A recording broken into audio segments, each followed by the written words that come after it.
Padre, te damos las gracias, Señor, por este tiempo que pasamos juntos, Señor.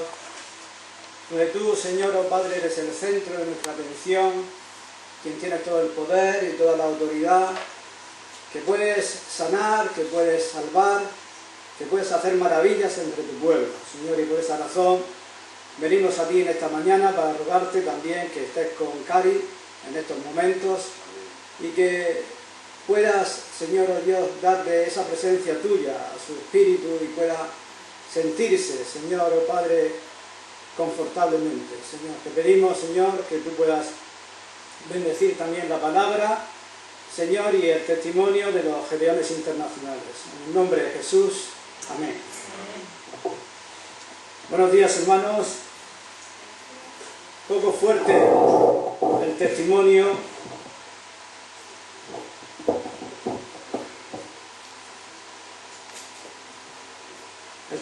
que hemos visto, ¿no?, de este general, pero también le costó la vida a un siervo de Dios, a un pastor, ¿no?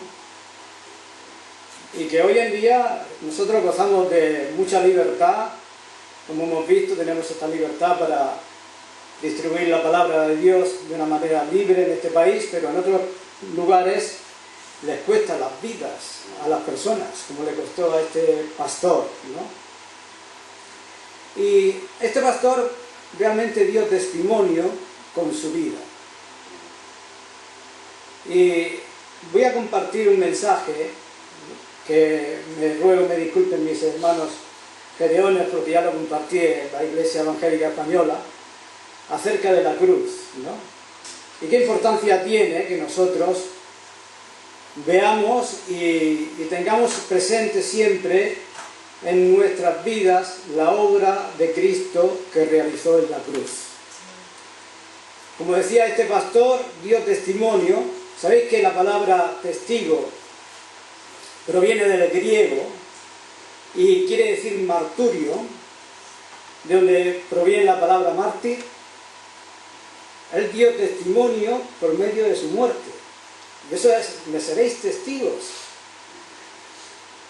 Los primeros cristianos eran mártires, eran testigos de Jesucristo, dando testimonio por medio de sus muertes. Y nosotros también, aunque vivimos en una sociedad donde hay una libertad, también debemos dar testimonio, no quizás con una muerte física, pero sí con la realidad de la muerte y la obra de la cruz que hizo Jesucristo en nuestros corazones. Dar testimonio de que tenemos una nueva vida porque hemos muerto al pecado, hemos muerto a la vieja naturaleza. Y hay un texto que me gustaría compartir con vosotros que se encuentra en la primera epístola a los Corintios, donde Pablo habló acerca de Jesucristo y de este crucificado. En el capítulo 1, versículo 18, hasta el versículo 31. Es una lectura un poco larga.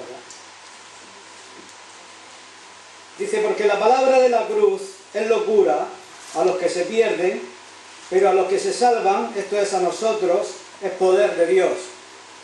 Pues está escrito: destruiré la sabiduría de los sabios y desecharé el entendimiento de los entendidos. ¿Dónde está el sabio? ¿Dónde está el escriba? ¿Dónde está el disputador de este siglo? ¿No ha enloquecido Dios la sabiduría del mundo? Pues ya que en la sabiduría de Dios el mundo no conoció a Dios mediante la sabiduría, agradó a Dios salvar a los creyentes por la locura de la predicación, porque los judíos piden señales y los griegos buscan sabiduría, pero nosotros predicamos a Cristo crucificado, para los judíos ciertamente tropezadero y para los gentiles locura, para los llamados así judíos como griegos, Cristo, poder de Dios y sabiduría de Dios, porque lo insensato de Dios es más sabio que los hombres, y lo débil de Dios es más fuerte que los hombres. Pues mirad, hermanos, vuestra vocación, que no sois muchos sabios según la carne, ni muchos poderosos, ni muchos nobles, sino que lo necio del mundo escogió Dios para avergonzar a los sabios, y lo débil del mundo escogió Dios para avergonzar a lo fuerte, y lo vil del mundo y lo menospreciado escogió Dios a lo que no es, para deshacer lo que es, a fin de que nadie se jacte en su presencia. Mas por él estáis vosotros en Cristo Jesús, el cual nos ha sido hecho por Dios sabiduría, justificación, santificación y redención, para que, como está escrito, el que se gloría, gloríese en el Señor. Aleluya. Y el mensaje que traigo en esta mañana no es un mensaje nuevo. Y quizás hoy en día tampoco es un mensaje muy popular. Es una paradoja porque, vamos, la cruz es el emblema del cristianismo y, sin embargo, hay lugares donde la cruz no se predica. Y puede ser locura y puede ser también un tropiezo o incluso una ofensa, ¿no? Porque eso era lo que ocurría en los tiempos donde la pena capital por medio de la cruz se ejecutaba. Era una vergüenza. La cruz como pena capital era algo aborrecible por todos. Sin embargo, Dios ha usado ese instrumento de la cruz para poder anunciar públicamente su justicia de lo que Dios ha hecho por el ser humano, por el pecado, por la muerte y por todas las fuerzas diabólicas que existen. Lo ha hecho en la cruz. La cruz dice que es el poder de Dios para salvación.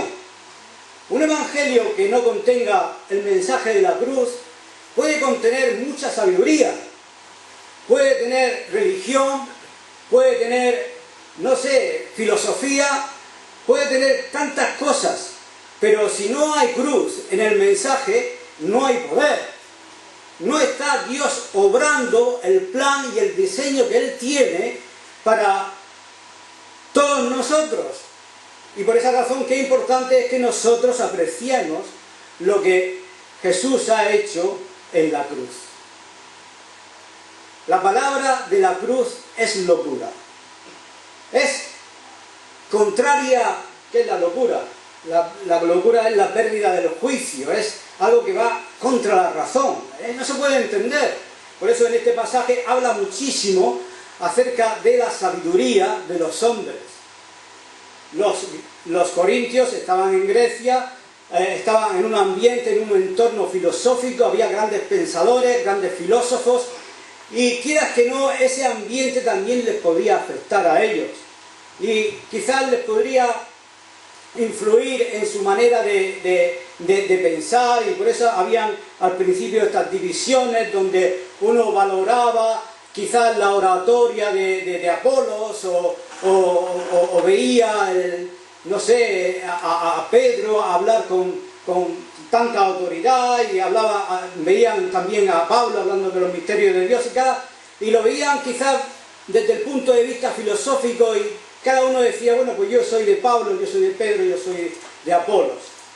No veían que Dios estaba obrando a través de estos siervos para traer su mensaje y que no había que, de alguna manera, clasificarlos filosóficamente, sino como palabra de Dios, como siervos de Dios que traían la palabra. Pero esto no es todo, sino que también podían ser objeto de las influencias de estos pensadores a la hora de que tuvieran una alternativa a la cruz.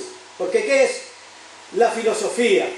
La filosofía es la ciencia que trata con la naturaleza de la existencia del ser humano y también de esa relación del ser humano con la existencia. Entonces los filósofos, los pensadores siempre van a querer mejorar, querer cambiar al ser humano, darles ideas, darles pensamientos de cómo afrontar la vida, de cómo manejarse, cómo conducirse.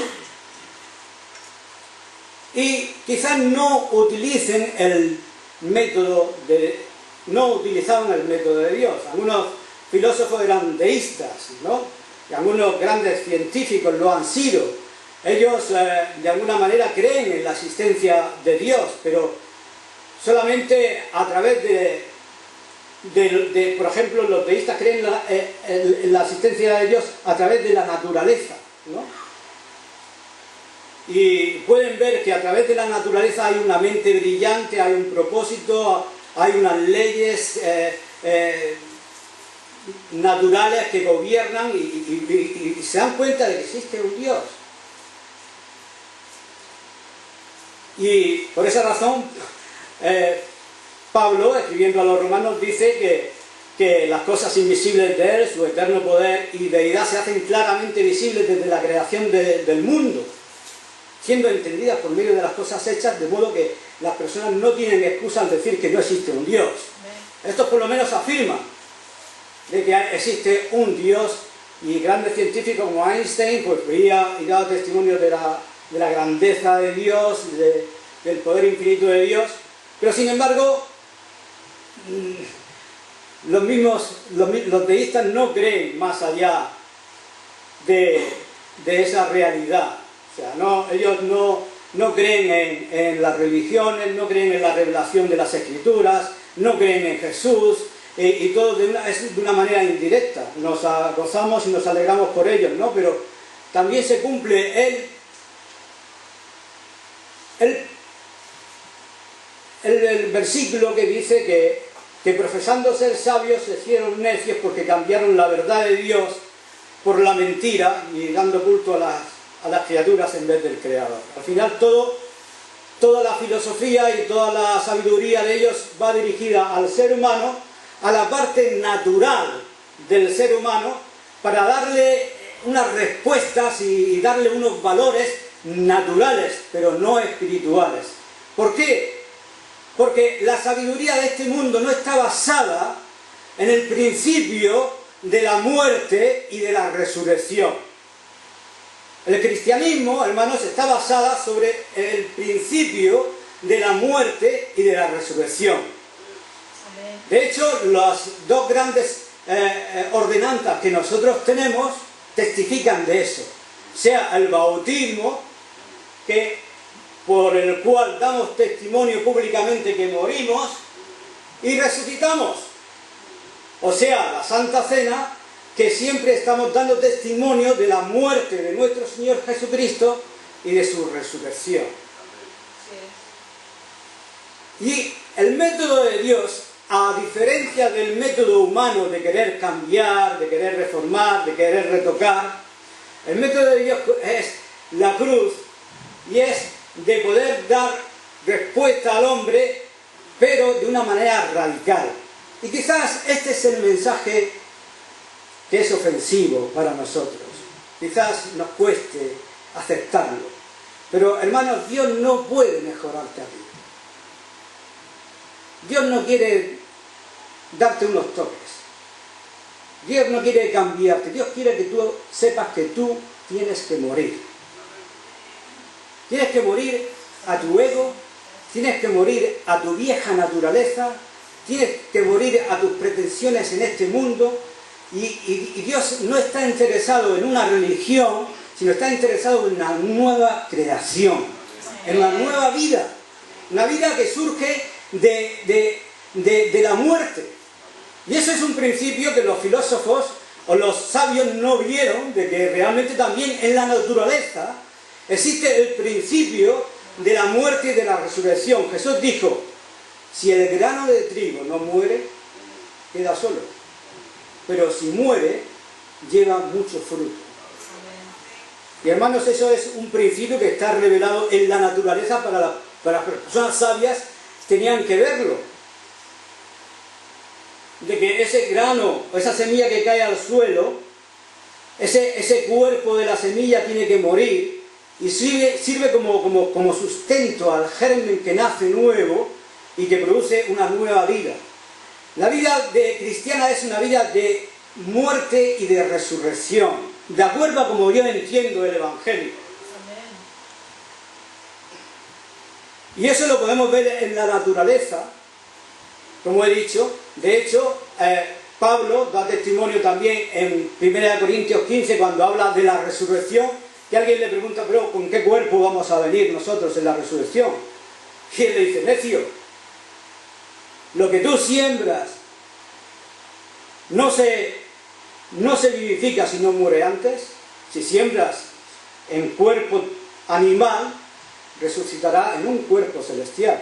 Y todos, hermanos, este cuerpo que tenemos va a morir y va a ser dejado, pero seremos transformados y obtendremos un cuerpo celestial, un cuerpo espiritual, un cuerpo glorificado.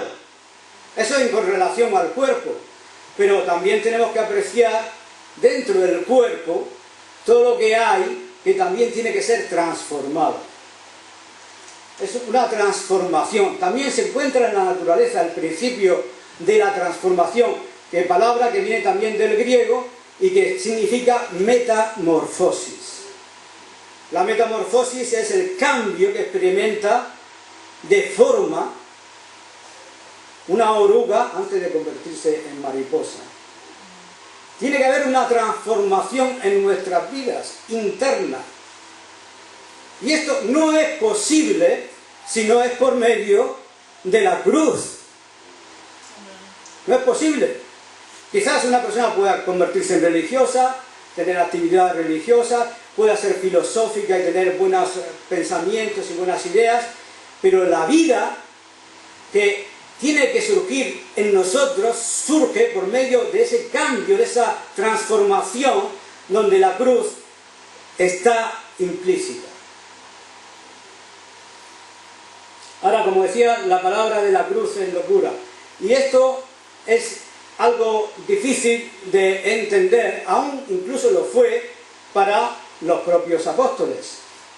Los propios apóstoles escribieron muy poco acerca de la cruz, fueron muy objetivos, y sí, los evangelistas escribieron de una manera histórica y objetiva la cruz, pero no la desarrollaron el tema como lo hizo el apóstol Pablo, que nos da en sus epístolas el conocimiento de la obra de la cruz. Él presentó la cruz a los gálatas cuando la religión judía quería introducirse. En vez de que la nueva creación de Dios pudiera desarrollarse en los gálatas, él decía que sufría dolores de parto hasta que Cristo fuera formado en ellos. Querían imponerle otra vez la tradición, las costumbres, las observancias de las fiestas, los rituales, las ceremonias, y hacer personas religiosas. Pero Dios no está interesado en la religión. Dios está interesado en que tú tengas una vida nueva, una vida espiritual. Aleluya. Y por eso qué importancia es, ¿no? A los colosenses también vamos a ir a verlo más adelante. También tenían ese problema, que se habían filtrado allí ideas místicas de los ángeles, legalistas, y también tuvo que dar un mensaje acerca de la cruz, para que no pusieran su confianza en lo místico y en lo legalista, sino que pusieran su confianza en la obra que Cristo ha hecho en la cruz. Como decía, para los apóstoles el mensaje de la cruz es locura. Si podemos ver, por ejemplo, en Mateo, la reacción de Mateo 16, 22, la reacción que tuvo Pedro acerca de la noticia que Jesús le dio acerca de él.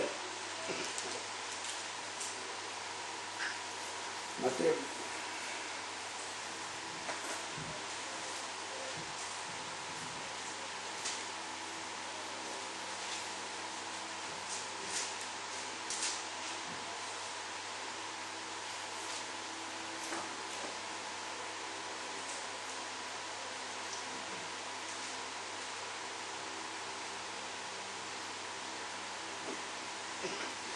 Entonces Pedro, el versículo 21 también, desde entonces comenzó Jesús a declarar a sus discípulos que le era necesario ir a Jerusalén y padecer mucho de los ancianos, de los principales sacerdotes y de los escribas, y ser muerto y resucitar al tercer día. Entonces Pedro, tomándolo aparte, comenzó a reconvenirle, diciendo: Señor, ten compasión de ti, en ninguna manera esto te acontezca. Pero él, volviéndose, dijo a Pedro: quítate de delante de mí, Satanás, me eres tropiezo, porque no ponen la mira en las cosas de Dios, sino en las de los hombres. Para Pedro le era difícil de encajar lo que Cristo le acababa de decir. Había recibido una revelación de que Jesús era el Mesías, el Cristo. Claro, y ellos tenían un concepto del Mesías como que iba a venir en su gloria, en su poder, en su autoridad, y poder sentarse en el trono, y él estaba al lado del rey. Le gustaba a este Cristo glorioso, de gloria, y muchas personas hoy en día también les gusta tener a un Cristo así. Pablo aquí está hablando de un Cristo crucificado, que como el profeta dijo, que escondimos de él el rostro, ¿no? Varón de dolores y experimentado en quebranto, como raíz de tierra seca, no hay más atractivo en él para que lo deseemos. Este aspecto de Cristo, muchas personas no lo pueden encajar, y Pedro tenía esas ideas acerca del Mesías, de que iba a ser el que iba a derrocar a Roma y que iba a traer su reino, y sin embargo Jesús fue muy duro con Pedro.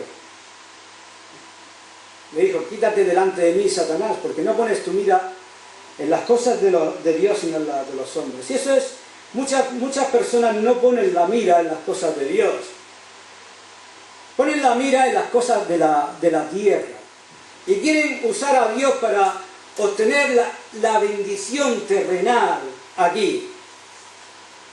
Eso es lo que ocurre. Martin Lloyd-Jones dijo que hay dos posturas acerca de la cruz.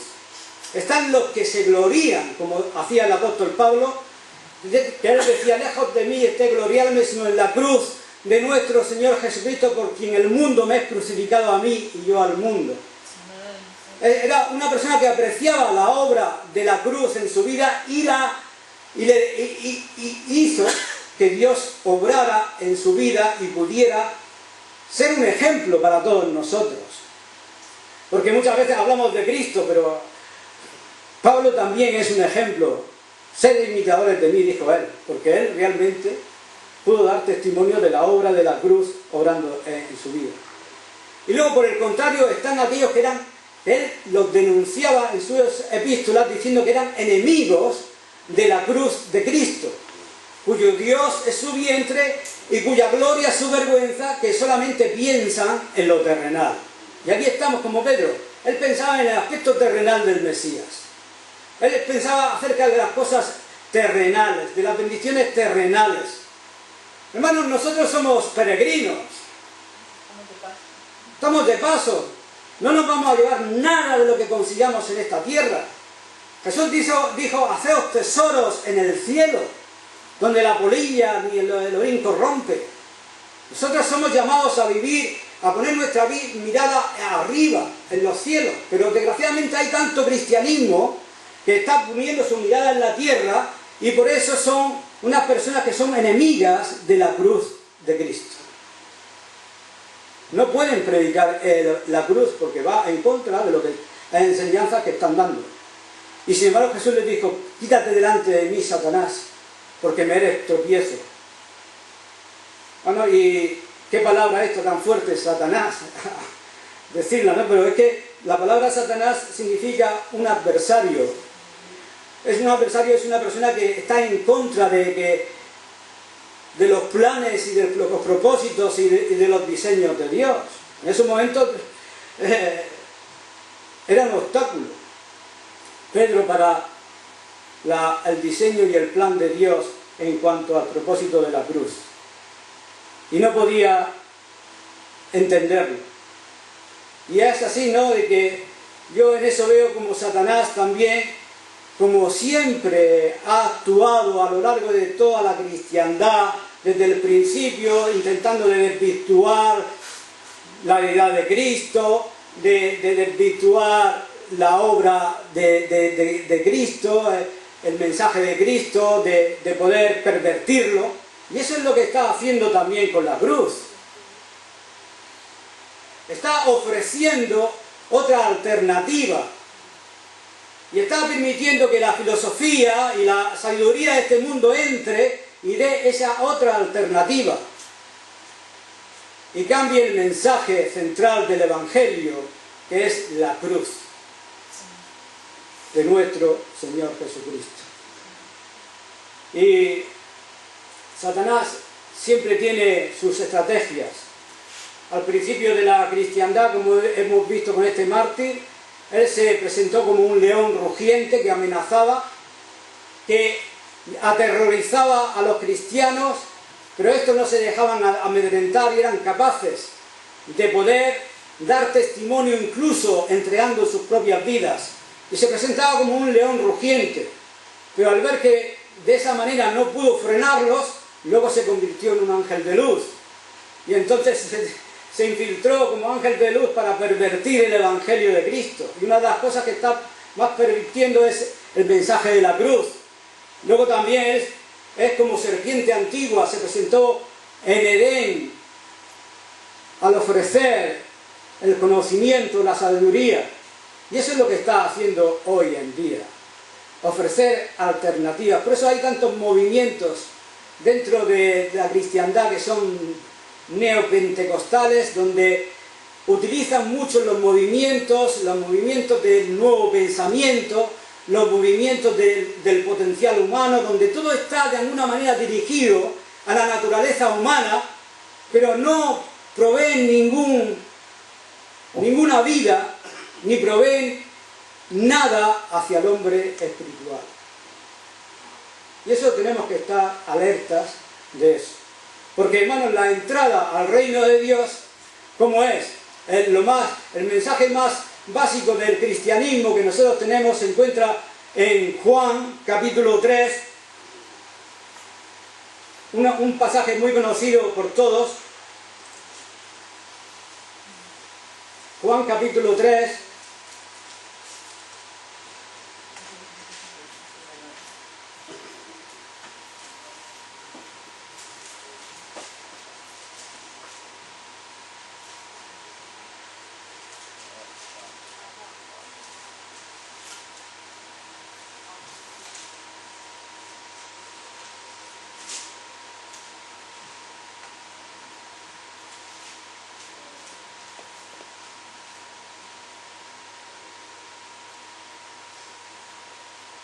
he perdido el versículo, pero lo tengo que buscar.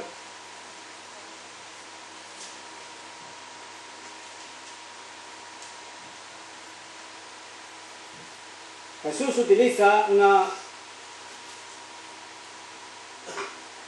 una historia del antiguo pacto en el versículo 14, donde dice: y como Moisés levantó la serpiente en el desierto, así es necesario que el Hijo del Hombre sea levantado, para que todo aquel que en él crea no se pierda, mas tenga vida eterna.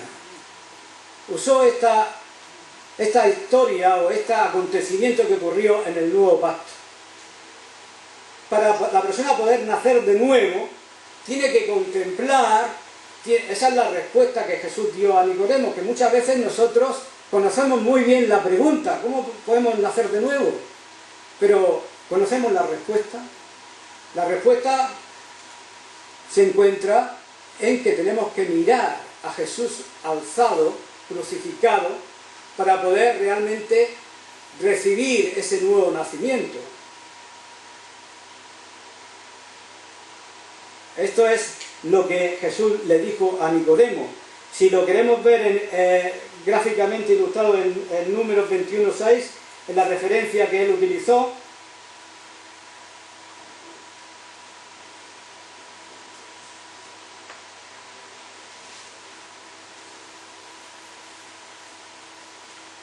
dice: Jehová envió entre el pueblo serpientes ardientes que mordían al pueblo, y murió mucho pueblo de Israel. Entonces el pueblo vino a Moisés y dijo: hemos pecado por haber hablado contra Jehová y contra ti, ruega a Jehová que quite de nosotros estas serpientes. Y Moisés oró por el pueblo. Y Jehová dijo a Moisés: hazte una serpiente ardiente y ponla sobre una asta, y cualquiera que fuere mordido y mirase a ella vivirá.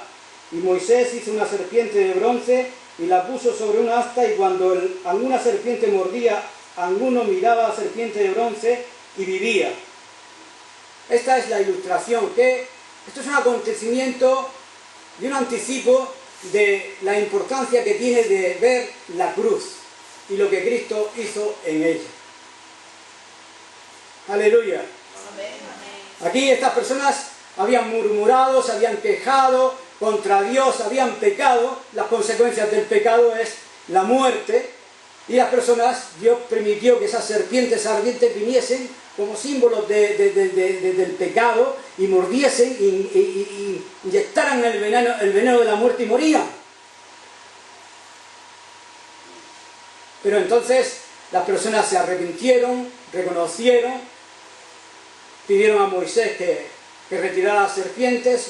Moisés oró y la indicación de Dios que pusiera en ese asta una serpiente de bronce, y al mirar las personas revivían.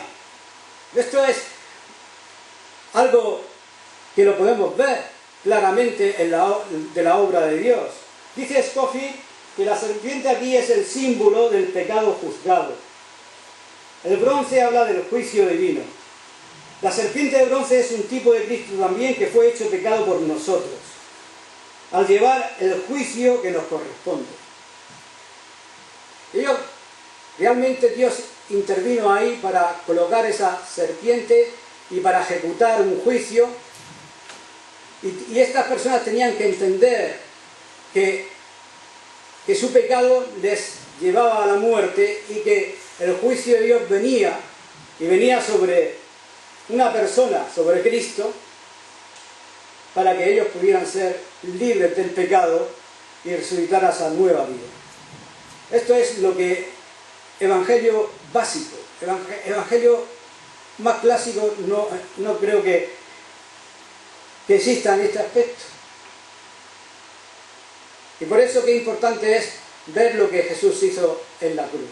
Y vamos ya de pasada a mirar la epístola a los Colosenses para ver también lo que Pablo enseñó acerca de la obra de Cristo en la cruz. En Colosenses, perdón.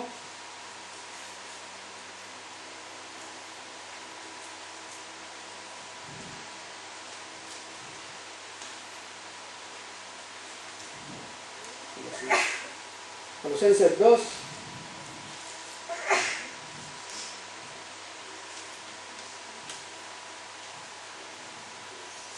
Quería decir también que se me ha olvidado este gran hombre de Dios, John Bunyan, que él en su libro El progreso del peregrino, él presentó a este peregrino con una gran carga, que iba ahí andando como podía y seguía las instrucciones de uno, seguía las instrucciones de otro, de un evangelista. Al final le dijo: mira, entra por aquella puerta, por aquel sendero estrecho, y entró, y al final de ese sendero tuvo la visión de la cruz, y cuando vio la cruz, esa carga que tenía salió rodando, y vinieron unos ángeles, y uno le puso un sello, otro le dio vestiduras y otro le dio el pergamino. Y esa es la definición de Bunyan acerca de una persona que ha entendido el mensaje de la cruz, ha comprendido y Dios ha permitido que Dios sobre en él y se ha convertido en una nueva creación, y tiene una nueva vida, unas nuevas vestiduras, tiene un sello sobre su vida, tiene una realidad en su corazón. Y esto es imposible de hacerse si no se tiene la visión de la cruz. Y aquí ya de manera general vemos la obra de Cristo en la cruz. El capítulo 2, versículos 8 en adelante, dice: mirad que nadie os engañe por medio de filosofías y huecas sutilezas según las tradiciones de los hombres, conforme a los rudimentos del mundo y no según Cristo, porque en él habita corporalmente toda la plenitud de la deidad, y vosotros estáis completos en él, que es la cabeza de todo principado y potestad. En él también fuisteis circuncidados con circuncisión no hecha a mano, al echar de vosotros el cuerpo pecaminoso carnal en la circuncisión de Cristo, sepultados con él en el bautismo, en el cual fuisteis también resucitados con él mediante la fe en el poder de Dios que le levantó de los muertos.